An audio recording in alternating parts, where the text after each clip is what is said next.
ये पास हो गया और ये नपास हो गया। तो दोस्तों आप समझ गए होंगे कि भगवान को मानेगा उसके होने से आदमी परिवर्तित हो सकता है, आदमी में अनुभूतियां होने लगती है, अलग लक्षण आ सकते हैं। इस प्रकार से दोस्तों आदमी परिवर्तित हो सकता है। कुल मिलाकर हम भावनाओं की दृष्टि से देखें तो हेलो दोस्तों, आज के इस वीडियो में बात करेंगे कि जो विद्यार्थी अध्ययन में लगे हुए हैं उनके लिए भगवान को मानना चाहिए फिर न मानना चाहिए। इसको लेकर आज की इस वीडियो में बात करेंगे। तो केवल विद्यार्थियों के लिए वीडियो रहने वाला, एंड तक बने भगवान माने या फिर न माने क्लियर करेंगे इस डाउट को। एक कहानी के माध्यम से हम समझेंगे कि वास्तव में माने या फिर न माने। दो किसान है, एक किसान जो भगवान को मानता है और एक किसान जो भगवान को नहीं मानता है। दो किसान है, दोनों के पास बराबर जमीन है, 10 बीघा इसके पास में भी जमीन है, 10 बीघा इसके पास में भी जमीन है। दोनों ने, एक आस्तिक किसान है जो भगवान मानता है, उसने फसल को बोया, जो नहीं मानता है उसने भी फसल को अपने खेत में बोया, दोनों में बोया। ठीक है, ये जो किसान है इसके पास पे खेती करने का बहुत ही अधिक नॉलेज है और इसको भी बहुत नॉलेज है, दोनों को बराबर नॉलेज है, बहुत ही अधिक नॉलेज है। इन्होंने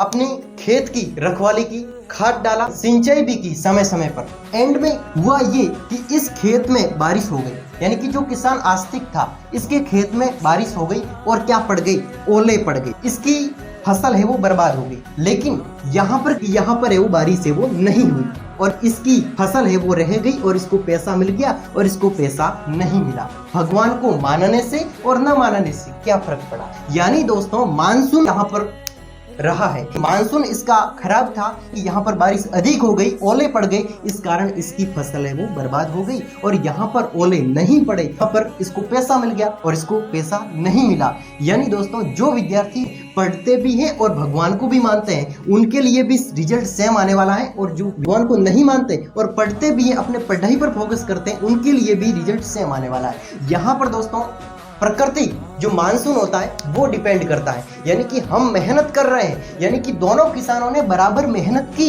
लेकिन मानसून एक के तो अच्छा था और एक की बुरा था। यानी कि यहाँ पर मानसून के कारण, मानसून की गलती के कारण यहाँ पर क्या हुआ, फसल बर्बाद हो गई। और यहाँ पर मानसून अच्छा था तो फसल है वो रह गई। यानी दोस्तों इस कहानी से रिजल्ट ये मिला कि जिस किसान ने भगवान को माना उसको भी रिजल्ट प्रकृति के हिसाब से बदला हुआ मिला, और जिस किसान ने भगवान को नहीं माना उसको रिजल्ट प्रकृति के हिसाब से मिला। यानी कि हम भी अपनी मेहनत करेंगे लेकिन हमारी भी प्रकृति होगी। जैसे कि हमने 1 साल तक मेहनत की और जैसे ही एग्जाम आया और हमने क्या किया, हम बीमार पड़ गए।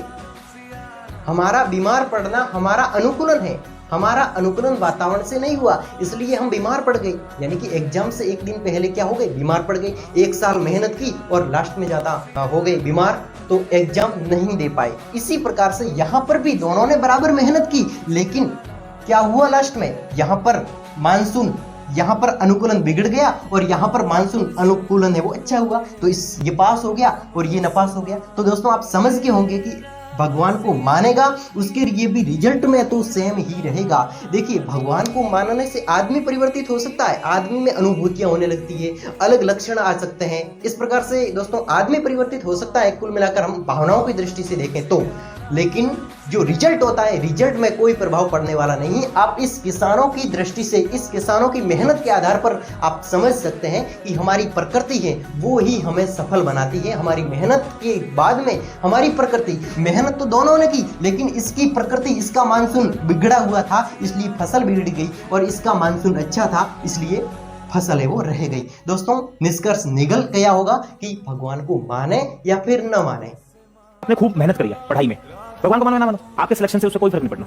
ये मेरा कंक्लूजन है। भगवान के होने या ना होने से आपका सिलेक्शन ना रुक रहा ना हो रहा, वो सब कुछ डिपेंड करेगा आपकी नॉलेज पे। और कोई प्रकृति की कोई ऐसी सिचुएशन ना हो जाए उस दिन आप बीमार हो गए, वो आपके कंट्रोल से बाहर है, उसको आप कंट्रोल चाहकर भी नहीं कर सकते। ये देख लेना आपको भगवान मानना है या नहीं मानना, वो आप देख लेना।